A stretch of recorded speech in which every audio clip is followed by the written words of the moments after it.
Good morning and welcome to the 2015 edition of the College of Business and Technology Distinguished Speaker Series. The mission of the Distinguished Speaker Series is to bring leaders of business, industry, and government to the EKU campus to address students, faculty, and members of the Richmond community about topics and areas of current issues and topics of interest. We're pleased to have in Richmond, the Richmond Chamber of Commerce join us again this year in providing this enrichment opportunity for students, faculty, and others in the community. Today we're honored to have Mr. Troy Ellis, Executive Vice President for Supply Chain Management at Domino's Pizza in Ann Arbor, Michigan, join us as this year's distinguished speaker. Mr. Ellis is an EKU alum. We checked last night, he does bleed maroon and white. I do. He's got the big E pen, and we appreciate it. Mr. Ellis got his degree in Computer Information Systems, and he was a commissioned officer from the Colonel's Battalion. He did ROTC here at EKU when he was a student. And here to introduce him is Mr. Robert Combs, an EKU Global Supply Chain Management major from Woodland, California. Robert, a graduating senior, is one of our very best students from the Department of Management, Marketing, and International Business. Ought to make you feel good with that, right? I can get the rest of his introduction. There we go. His return to college has been transformational.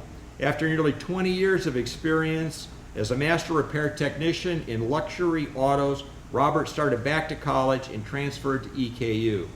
Since the summer of 2013, he has earned scholarships, awards, been selected as the department's outstanding senior, and co-authored an article for the NBEA Business Education Forum. Under guidance of the executive in residence, Kirby Easterling, Robert is also participating in a real-time project for the Richmond Industrial Development Corporation, the Madison County Supply Chain Assessment Survey.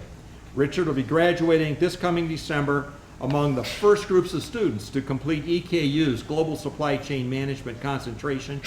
He plans to return to California and re-enter the workforce in the supply chain management industry.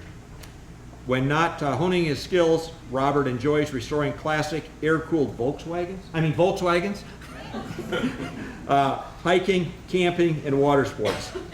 Thank you, Robert, for joining us today, and please introduce our speaker.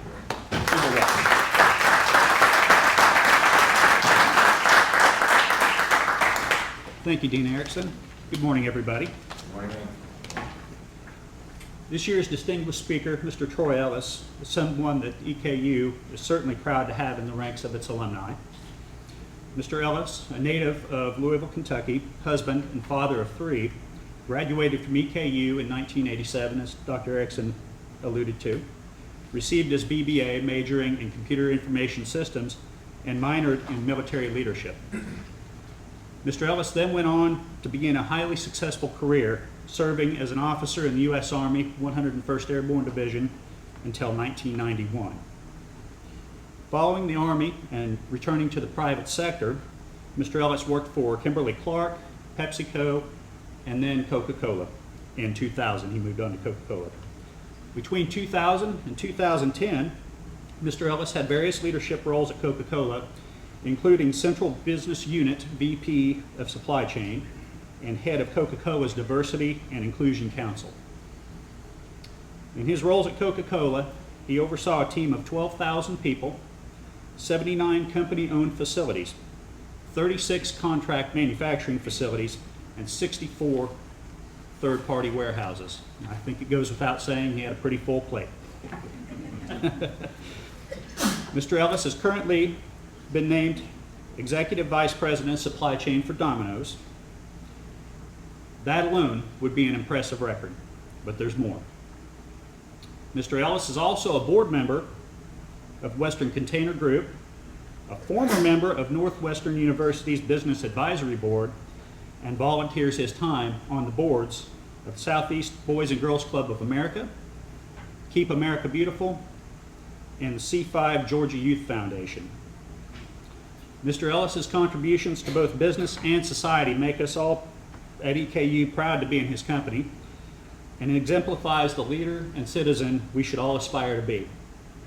Ladies and gentlemen, please join me in giving a warm welcome back to the EKU College of Business and Technology's Distinguished Speaker for 2015, Mr. Troy Ellis.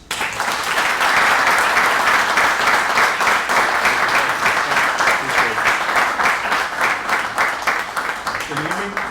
Is this okay? Hopefully I don't have to walk around with a mic because I've got kind of nervous energy. Is this okay? Yes. Okay, so heard distinguished 3 times. I need to dispel some rumors. You're looking for distinguished. I'm not sure you're going to get that, but what you're going to get is my journey. Been asked to come and share my journey. My journey probably will be a lot like yours. Probably a little different path, but want you to understand that don't limit yourself. The only limitation is your thoughts and your dreams. As you take a look at my journey, just recognize that I'm not supposed to be in the position I'm in now. Shouldn't have had the roles they talked about before. The odds were absolutely stacked against me. Take a look at statistics and believe statistics. But I've been blessed and fortunate and had the right surrounding village surrounding me to help me to build the career you saw the strength. So I don't take credit for it. I give credit to villages of EKU. I give credit to villages of Louisville, Kentucky, my family. I give credit to the folks that helped build me up. I did not do this alone. I think your journey will be the same. I think you'll look back and see, although it takes a lot of personal effort, but it was the effort of others that allowed you and put you in a position to be able to win. And you can win, you will win if you believe. So, to help dispel rumors, this thing works. Who knows the meanings of these words? Just raise your hand. It's going to be a little interactive. If you know the meaning of any one of these words on the screen. Scared? Anybody know the meanings of any of these words on the screen? Come on, I know these distinguished. They said they were distinguished as well, so the meaning of these words, right? Anybody know? I didn't either. So that's why I want to tell you that words are important, but titles and words and all of this, the actions that I think are most important in your life. So if you're expecting someone with this broad vocabulary to come and wow you with all the answers and this is what you have to go do and this is what you must not, that may happen to the next speaker. It won't happen to me. My journey will not be your journey, but hopefully I can give you some insights into what I believe is necessary to be successful. So I didn't know the meaning of any of these words as well, but I did find the meaning of this one. I got to be in a certain place like this to get this to clear. Okay, I knew the meaning of that one. I'm not that one. People who love to use big words. I'm surrounded by folks that love to wow you with these big words. Reptilian creatures is what I call them. They throw these reptilian creatures at me. I'm looking at my blackbird. I said blackbird. I'm old. I'm looking at my iPhone and trying to find out the meaning of it. Why are you trying to wow me with presentations and nonsense? Tell me what you need me to know. So if you're expecting someone to wow you with big words, and I think that is sesquipedalian, I didn't say it right, but I think that's what that is. I'm not one of those. I'm a person who's driven by empowering people. I'm a person who's driven by creating an environment that allows people. And I'm a person who's driven by iron sharpening iron. So that's what you're going to learn from me. So if you're expecting big words and some, like I said, distinguished, that's not me. I'm just a regular guy who was put in a great position and took advantage of those opportunities and had a lot of support, lots of support in driving me to be in a position like that. So who is this guy? Let's talk about a little bit about my journey. Isn't he cute?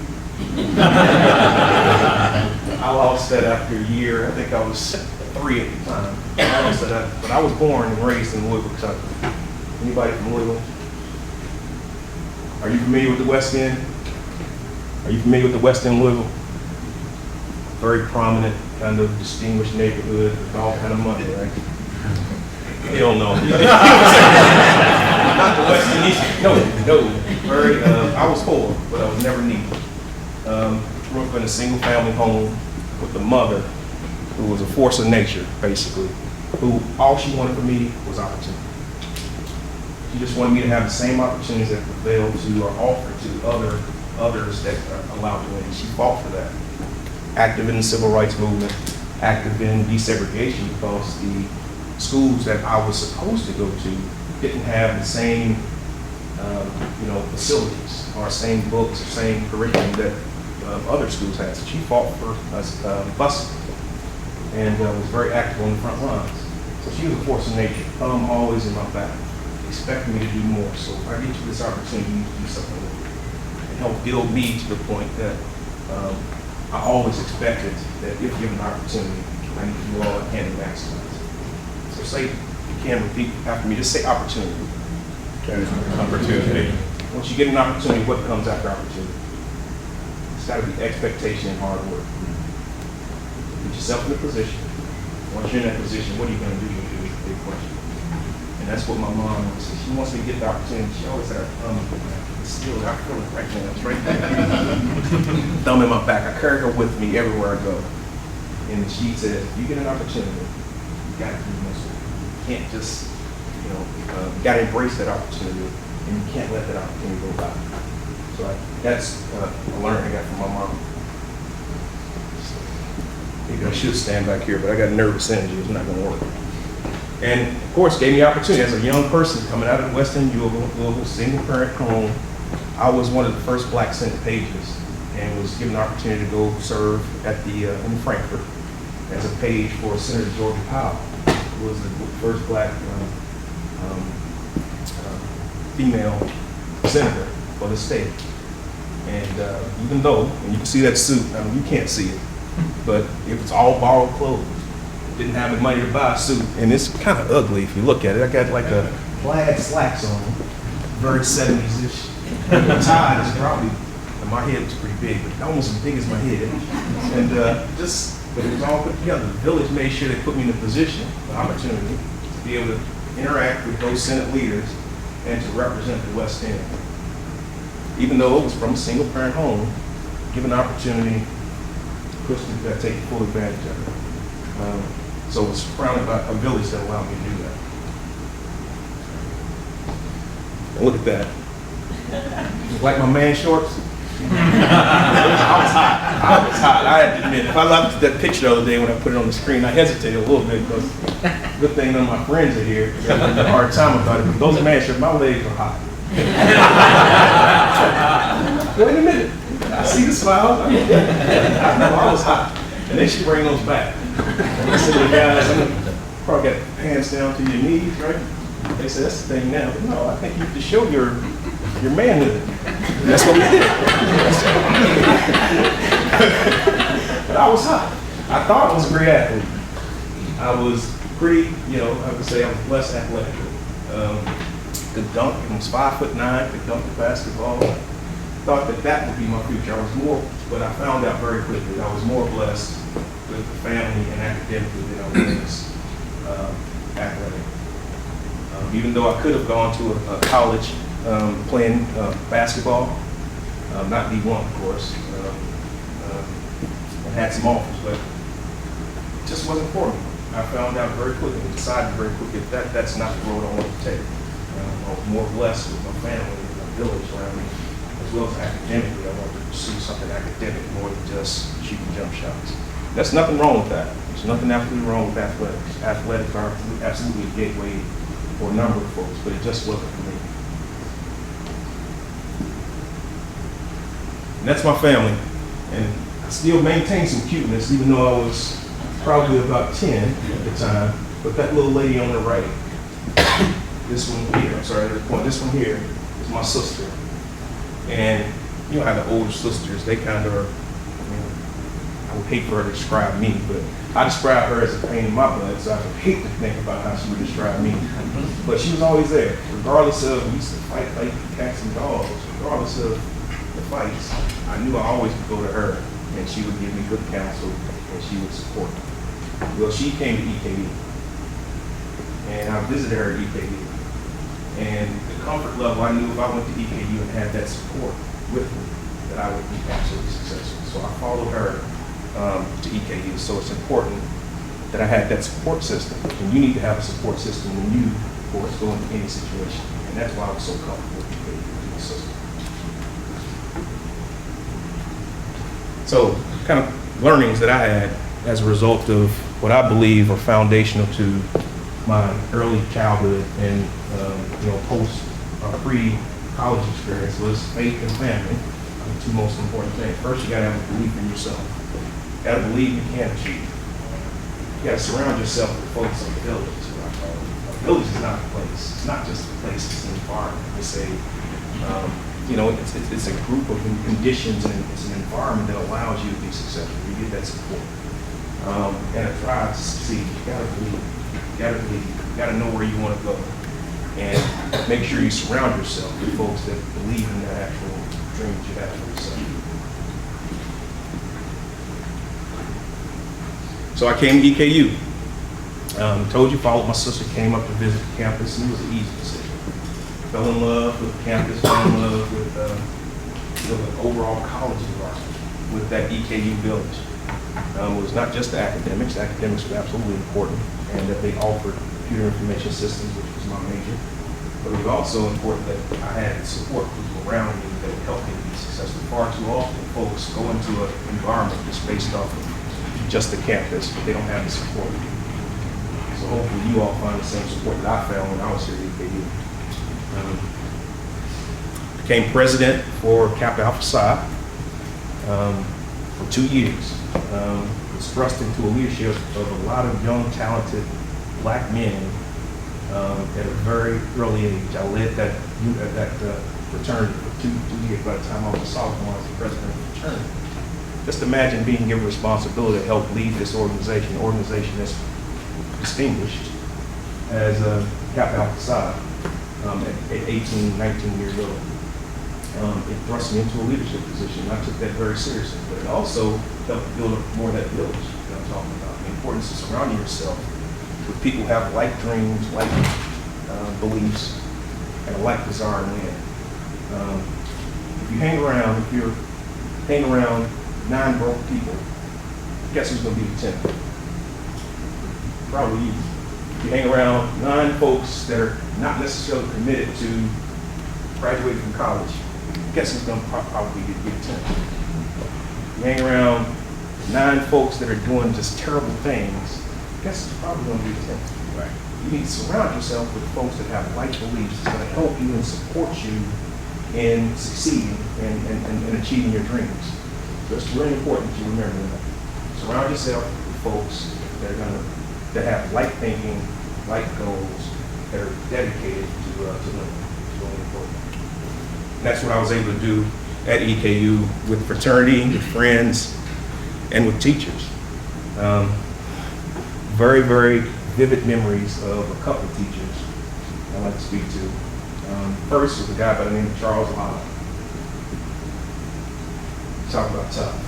The guy was an English teacher, and as you can see, my English is not any. All those words, it took me about 2 days to find those words. And it took me even longer to try to figure out how to pronounce it.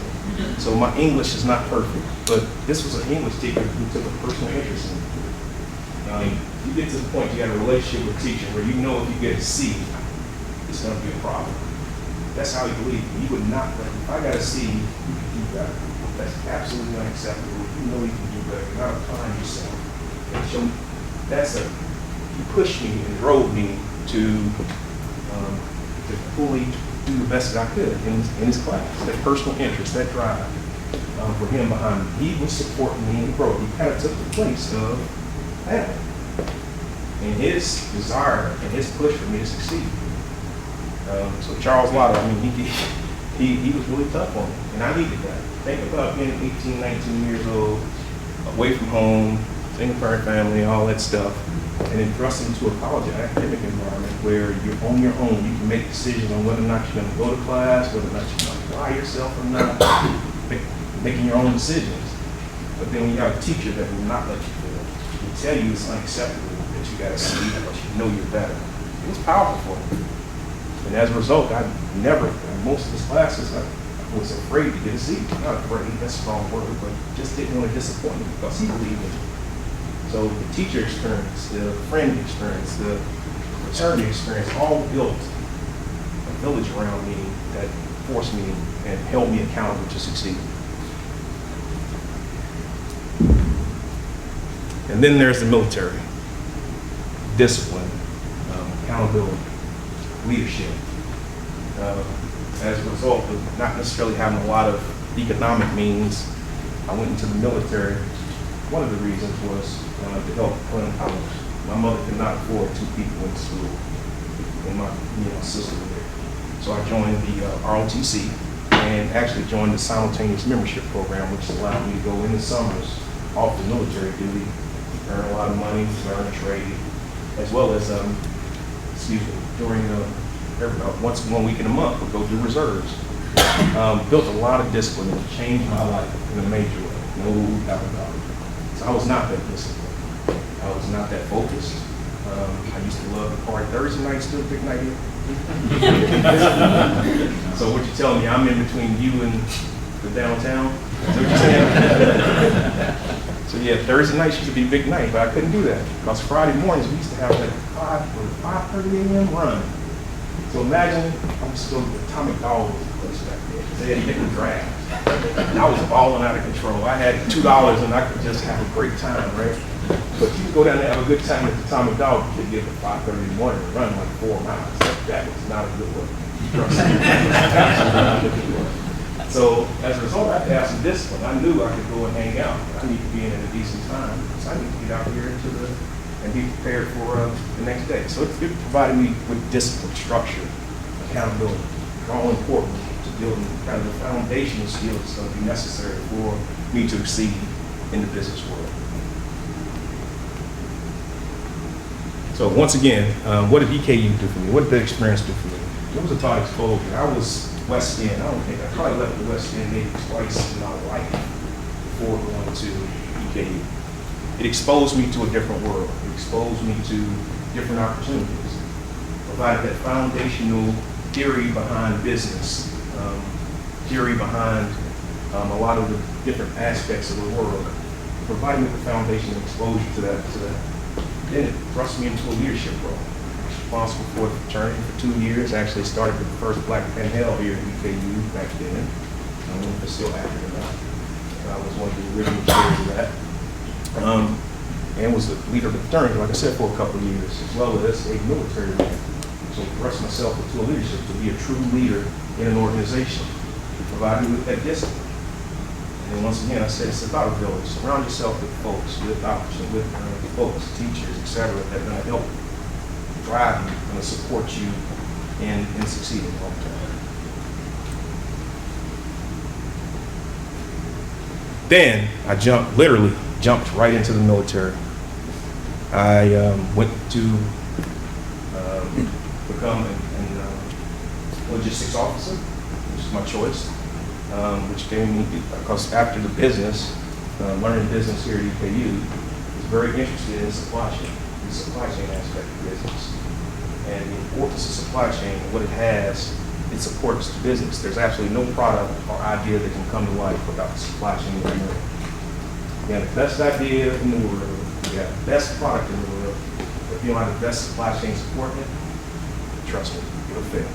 It'll fail, or it won't be received by the customer and the consumer in the way that you had in ideation. So the importance of that full stream in between, which is from idea to actually touch, consumer touch, is all supply chain. And so that interested me, and that's why I went into quartermaster.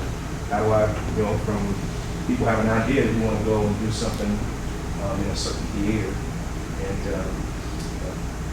military theater, but all that can't come to life unless you transport, unless you plan, unless you provide meals, provide all the things that are necessary for that organization to achieve its mission. That whole logistics portion is my responsibility, and that's what I went into quartermaster to become. I was thrust very quickly into a leadership role. Just think about it, 21 years old, military officer responsible for a platoon, which was about 30 people. And I literally had responsibility for the livelihood, safety, financial success of 30 people, 21 years old.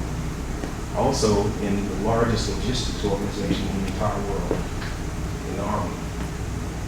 Significant learning, and thrust right into that leadership and found out very quickly what my role is as a leader. My role as a leader is to depend on others. There's absolutely no way that anything will get done unless the people that are actually out there doing the work, on the floor, in the field, believe in your vision and execute as you have planned. Really important, just think about it. As we, I remember exercise where we had to go out into this, get to this big land area and set up a perimeter, right? And the perimeter is where you've got people protecting certain sectors of an area, right? And if one person, just one person, in any one of those different sectors fell asleep or didn't do their job, what happens to the mission? The mission fails. People come right through the lines and the mission fails. That tells you the importance of every single person's role is just as important as that leader's role.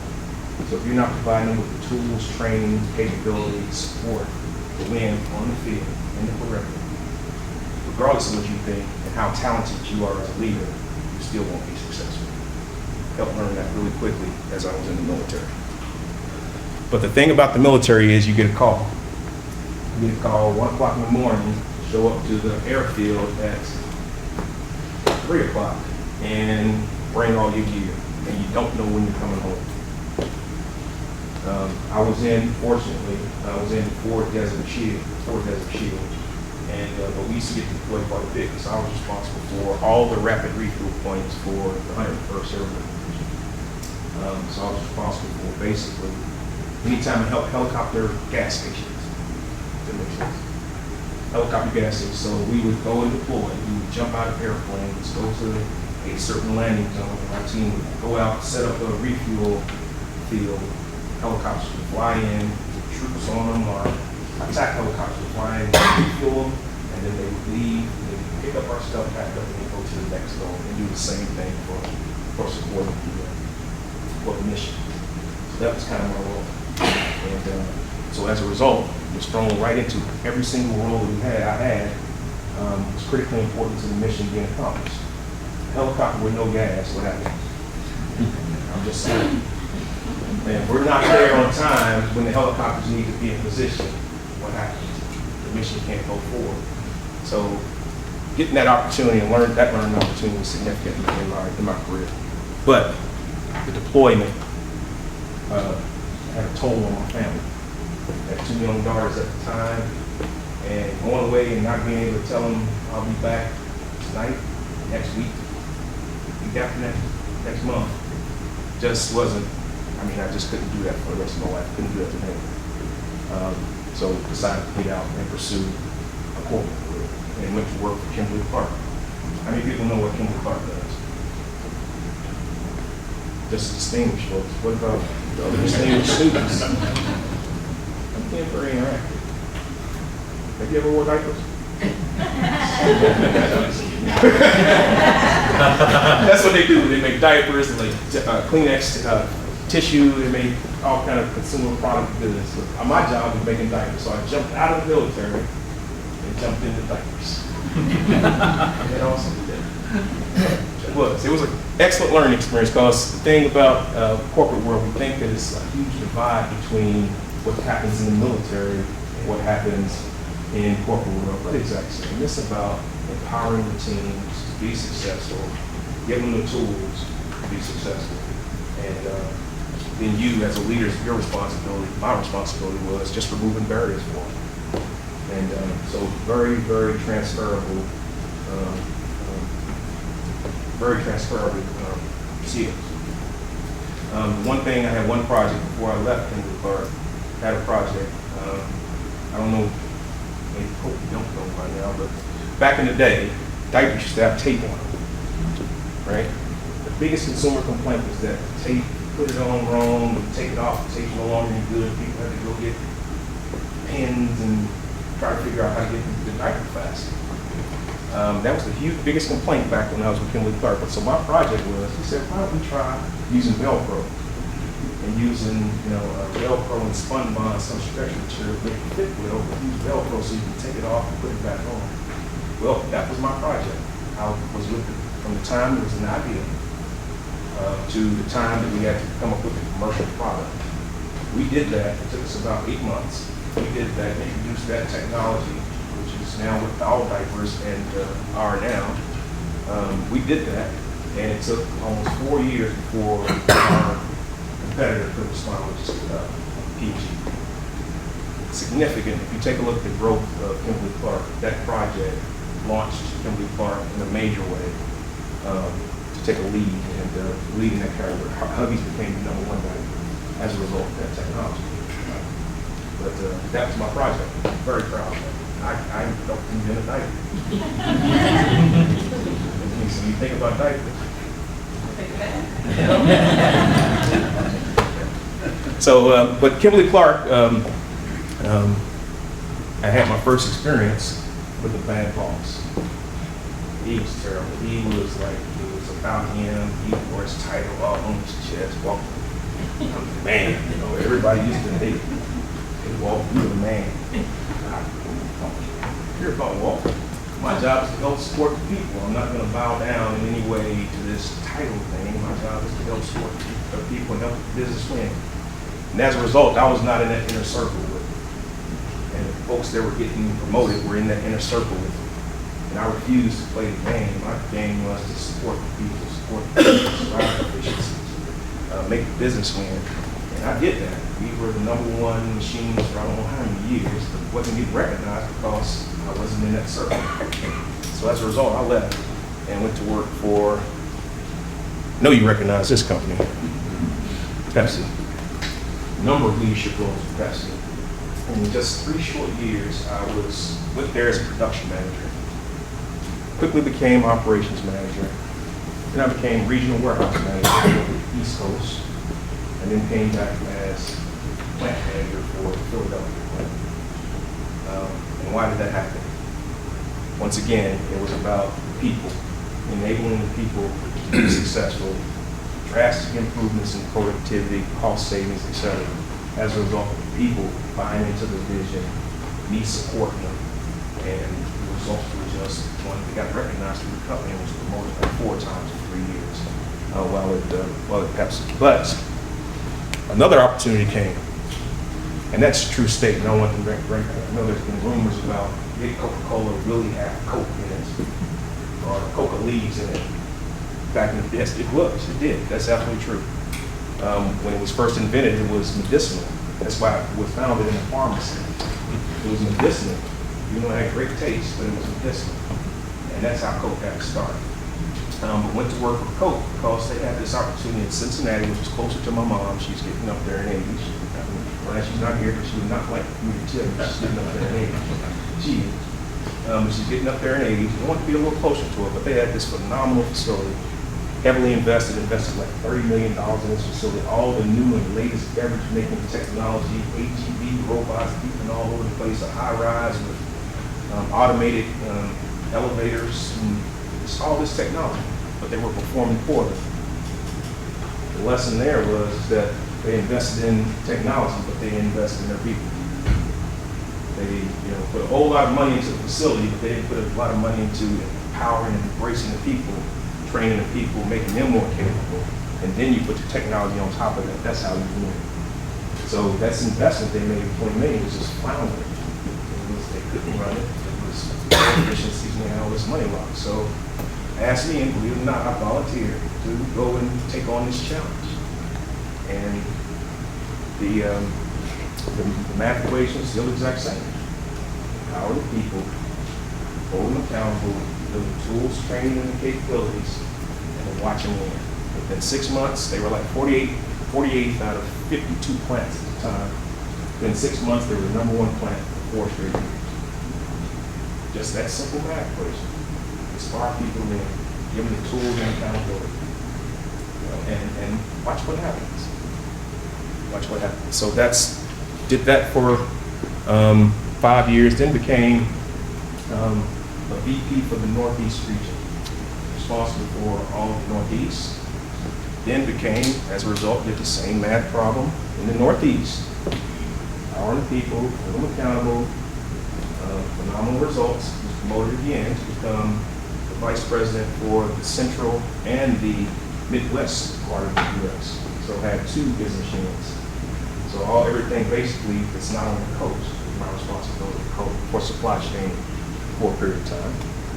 Did that, and then came 2010. And it was a big turning point for the Coke company. I don't know if you all have read the news back then, but CCE, which is what I was a part of, Coca-Cola Enterprises, was the largest borrower. Controlled about 80% of U.S. distribution. But 80% is pretty powerful. And North America being the most important market for the Coke company, CCE had a great deal of power. And the KO company didn't necessarily like that. They had the ability to say no. So for example, the tea offerings, which is a growing category, especially in the Northeast, they didn't provide Coca-Cola Enterprise with an answer. So guess what Coca-Cola Enterprises went to do? They wouldn't build a relationship with an allied brand.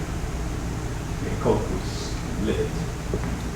They didn't provide us with any energy opportunities. Our fuel fraud was terrible, to be honest with you.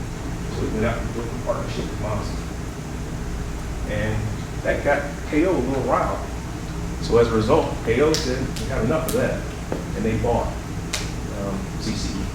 So I became a part of the KO company, which is a totally different culture. If you're not familiar, Coke company owns the brands, marketing, primarily. That's what they do. They're brand marketing, and they own the syrup, or the actual ingredients that go into the product. That's what they own. They're not an operating company. They don't have a number of buildings. They don't have a lot of people. It's about the brand. It's about concentrate and marketing for them. But now they've got this big, huge dollar they have to have responsibility for. The culture at Coke was drastically different when you're in just a marketing headquarters environment versus a real field-based operations.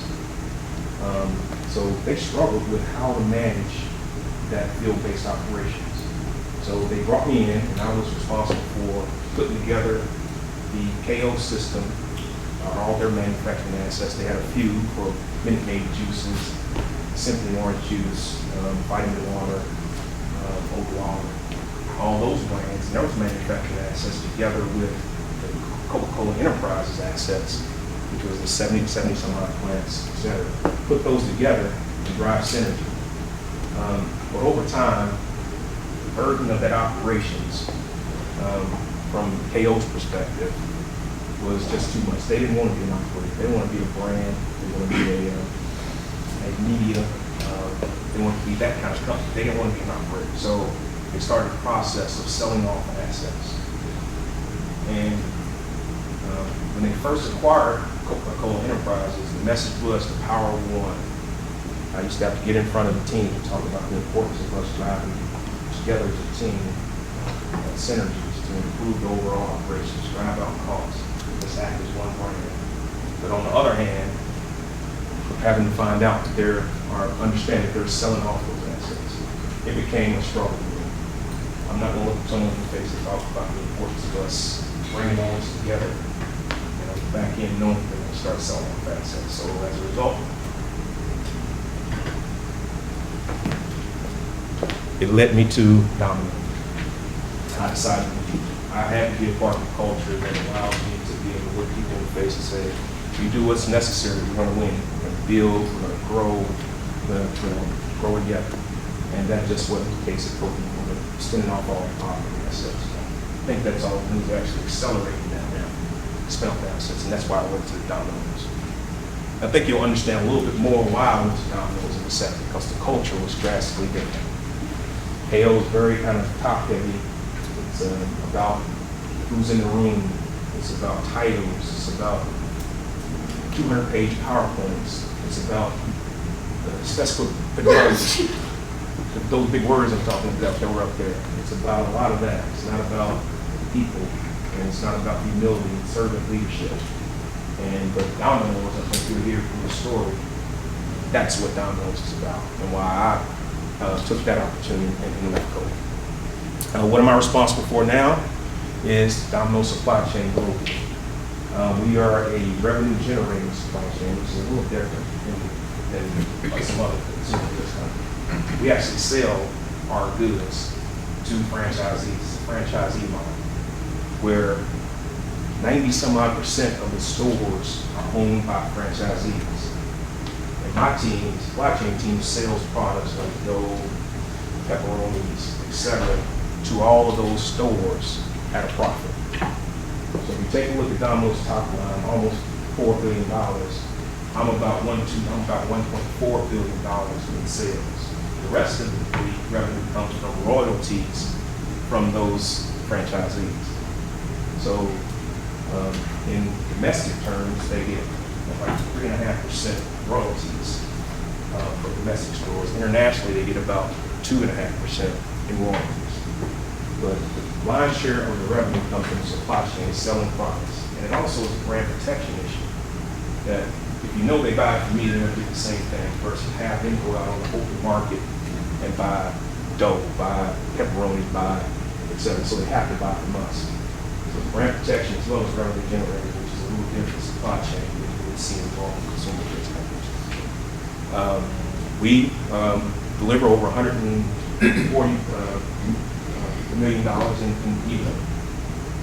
We ship over 1.4 billion pounds of product. So it's a huge supply chain. Huge supply chain.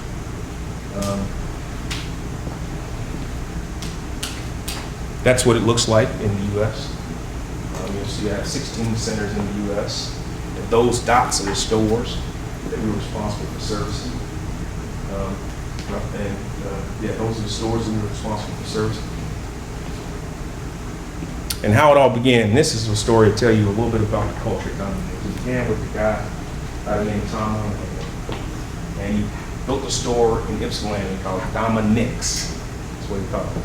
People don't know that logo, and he delivered those products out of that Volkswagen, which is already in the lobby. I think the Dean folks, you saw the actual Volkswagens in the lobby of our corporate headquarters. But he delivered the product out of that vehicle. And people don't know that Domino's logo, the intent was, the Domino represents the number of stores. So at the time, he had one store in Ypsilanti and built two more in kind of the Ann Arbor, Michigan area. So he intended that as he grows, he was going to put another dot on Domino's. Said Domino's would have been 76, he would have 12. That quickly became not going to be an acceptable solution. So he quickly changed, and you'll see that in a second. And I know you all heard about the pizza turnaround. In 2009, the business struggle. We grew significantly. We probably had about 8,000 stores across the entire world. But during 2005 to 8, significant decline. And why was that? The product was terrible. The product was absolutely terrible. Consumers were telling us, you make your cardboard and your pizza out of the same material. That's a literal quote. So we had a CEO at the time, was Brandon, and he handed the reins over to Patrick Doyle. Patrick Doyle got on television in an ad where you're advertising your products and said, "Our pizza sucks." That's what he said, exactly right. "Our pizza sucks. We did not listen to you. We're going to change it. We're going to fix it." Humility. How many would believe that you see a CEO of a large company like this getting in front of on a TV as an ad? It's going to be spread throughout the U.S. saying, "Our pizza sucks. We're terrible, but we're going to listen to you and we're going to fix it." And guess what happened? He did that. He did just that. Pizza turnaround. Totally remade our pizza and products, stripped out absolutely everything. Everything that was on the menu before, gone. New pepperoni, new sauce, new dough, new everything. And then listening through consumer feedback, getting their feedback, allowing them to be a part of the creation, turned around the company. First day, first year after the turnaround, sales went up 9.9%. Huge turnaround from the declining. He did that by establishing a dream and a vision for where he wanted the company to go, and establishing that dream and vision with the entire company, laying out a strategy, laying out objectives, and helping make sure we measured against those, highlighting the capability gaps, which was our pizza at the time, and figuring out what we need to do differently in order to be able to win. And that's the vision of the company now, is to become the #1 pizza company in the world and in every neighborhood. So what have the results been? That's the 3 years from 2006 to 2008, significant decline. After you got on television and told them our pizza sucks, we're gonna do something about it, and we're gonna listen to you, and engaged our consumers and start listening to our consumers, we've had 6 years of consecutive growth, and this year will be a record year for the company. And how are we doing that? We're killing the competition. It's not even fair. It's not even fair. As you can see, year over year, we've had close to double-digit growth. And if you look at the competition, we had to stop looking at Pizza Hut. We had to stop looking at Papa John's. We had to start comparing ourselves to the bigger folks, because we were winning in such a major way. We need to set goals for our teams at a much higher level. So we brought it to all QSR, and as you can see, we're winning. We are significantly better than just about any QSR restaurant in the entire region.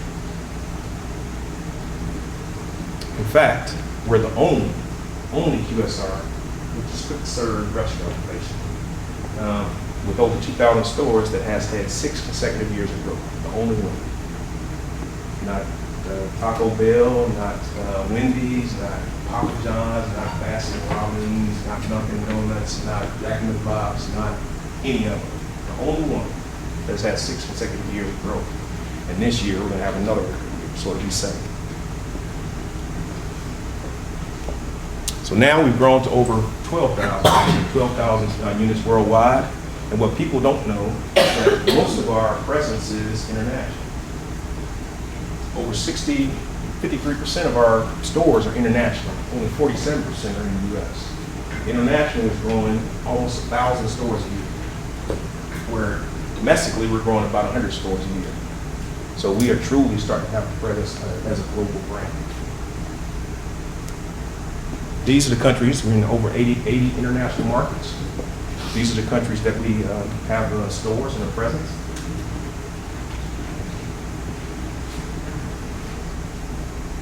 Another thing that we're doing that's innovative is helping us to drive this growth, that we're listening to customers and consumers. Where are the consumers at? It's a mobile world now.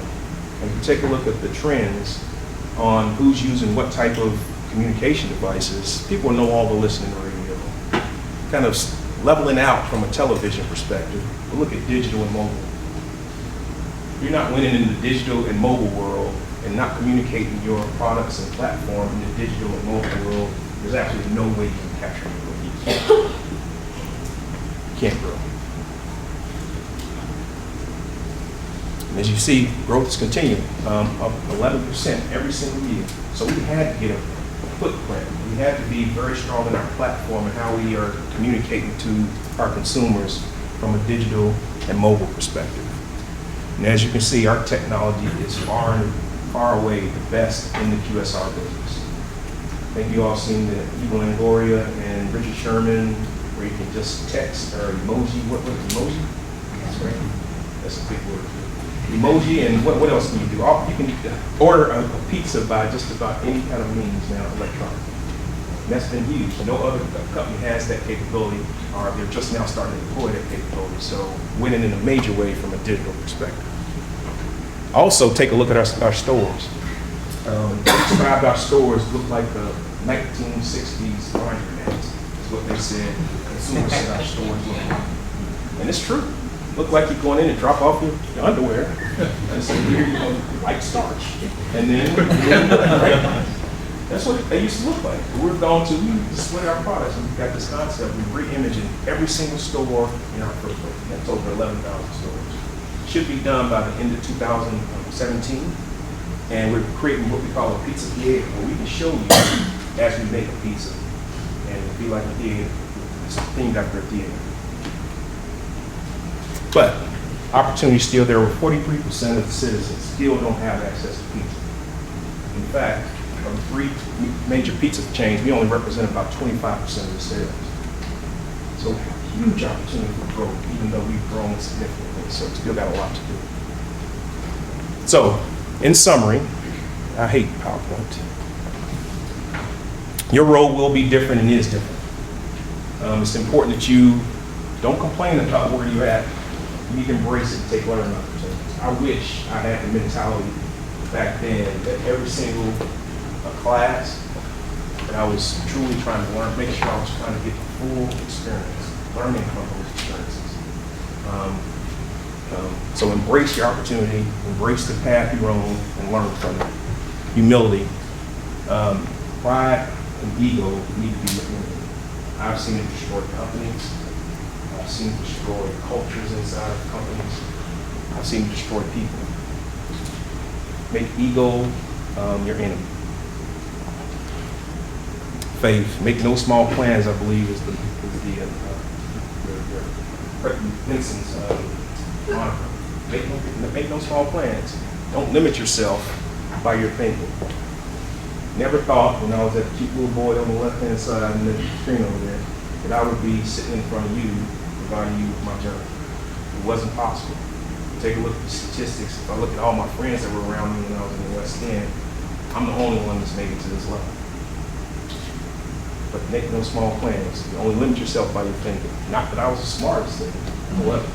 Not that I was the best looking. Not that I was the most talented. I wasn't. They were. But they limited themselves by their thinking as well. Don't limit yourself by your thinking. Servant leadership. You will never be able to do it alone. You believe you're going to come in and be the smartest person. If you're the smartest person in the room, you need to change rooms. You're not surrounding yourself with enough folks. You need to change rooms if you are the smartest person in the room. Surround yourself with great people. The job is to be a servant, to help and support the team, not just be the star on the show. Redefine success. And I didn't talk a lot about that, but I give back quite a bit. Biggest pride that I get in both my professional as well as my private is seeing people succeed. I'll never forget, as I'm on the board for the Boys and Girls Club, and looking into the eyes of those kids when I've been able to give significant contributions to them and provided them with the tools, and look at the eyes of kids when they succeed. We just had the National Youth of the Year award for the Boys and Girls Club in DC a couple of weeks ago, and the lady that won, the young lady that won, was one that I selected. She won the National Youth of the Year of these millions of kids that are visiting our centers across the world. The one that I selected won the National Youth of the Year. Think about the level of pride you see when you see that and they come from a disadvantaged background. So what I tell you is, you can get things, and I've got things. You can, accumulate a lot of stuff. That stuff gets older at times. But if you look in the eyes of a child, or if you give back to somebody, you can live on forever. Don't be about yourself. Be about building a better community, helping to serve others, helping to support others, because it will live forever.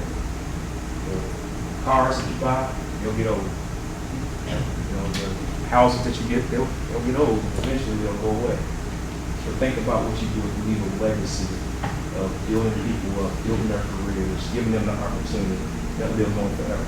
Hopefully someday when there's another EKU grad stands up here 10 years from now, they'll mention my name. That's more powerful than stuff. So find the success in a different way. It's not what you give back, what you're able to succeed in giving back to others, not necessarily a personal journey. So with that, I want to say thank you. I want to thank the team. I want to thank you, Nick. I want to thank you all for the opportunity. Truly a privilege. Truly a privilege. Never thought I'd be here. And just thank you.